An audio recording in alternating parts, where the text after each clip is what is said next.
Hey everyone, this is Josh, aka VenomousNinetails.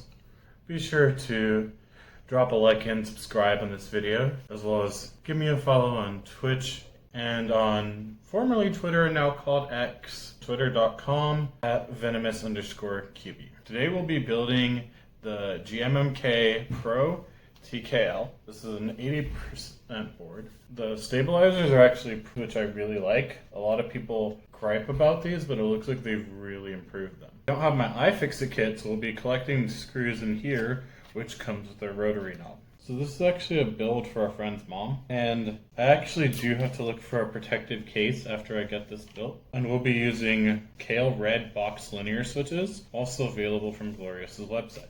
Now, simply opening up the board so that we could swap out the top plate.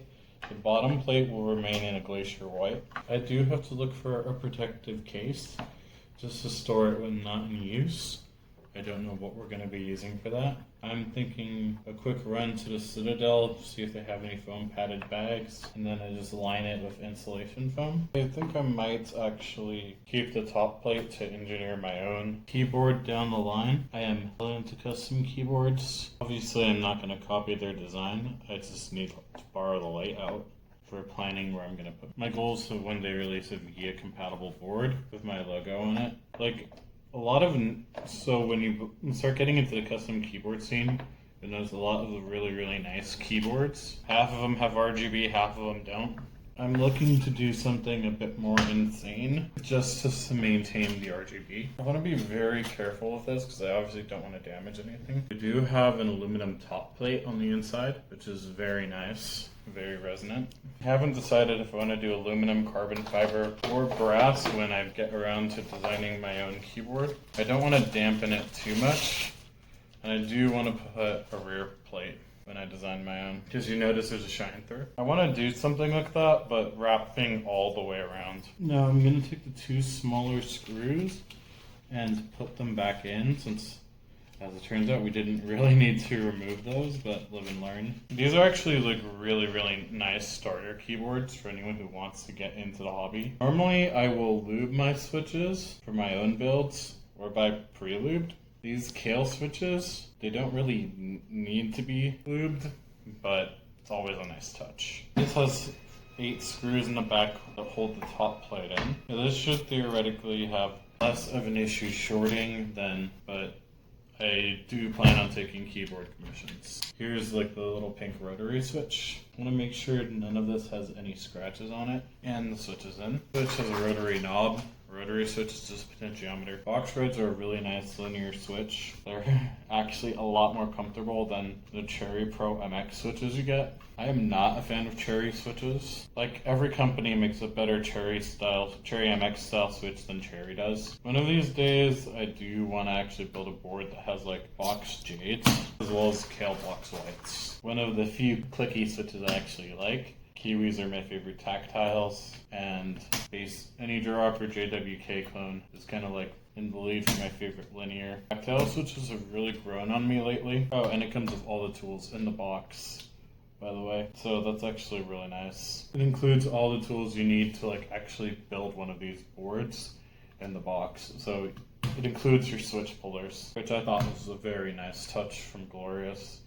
Just automatically include switch and keycap pullers. Even if like you'll never use them again, it's great that they pre-lube their stabilizers. One of these days I do want to get the inverse stems and mix them with Glorious pandas to actually make my own Holy Panda. Yeah, no, the stems have been on that. I could straighten it out, but there's a reason why you always buy more than what you actually need when building a custom keyboard. Because Mom really liked the linear switches and really liked the feel of them, so that's why I went with these. She loved the feeling of the switches on his board, which were also linears. They were actually like milkshake switches from Novel Keys. As long as I don't hear these crumple up, I'm just gonna make sure they're all nice and in there. Maybe I'll do like the bottom ones first. You probably also noticed I have my hair tied up and it's kind of falling to the wayside. Yeah, that gets kind of difficult to manage from time to time. I'm actually waiting on some stuff to come in. I've really taken a liking to this brand of products called Pete and Pedro. I actually am affiliated with them. Support the channel. Also, I do have an affiliate link to KBD fans. If you guys want to buy some switches or keycaps,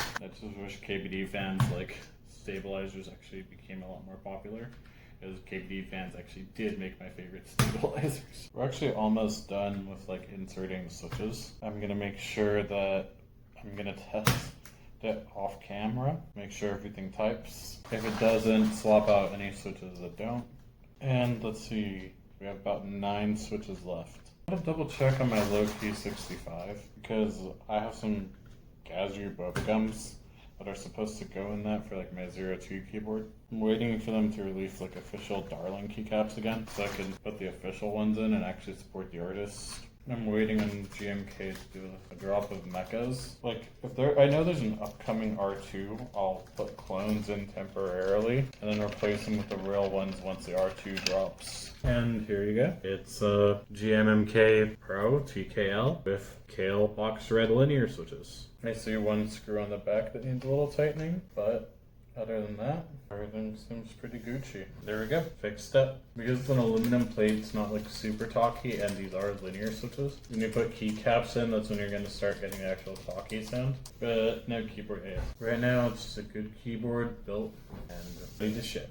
One last look, visual exam, making sure none of the switches need to be popped down further, and we are good to go.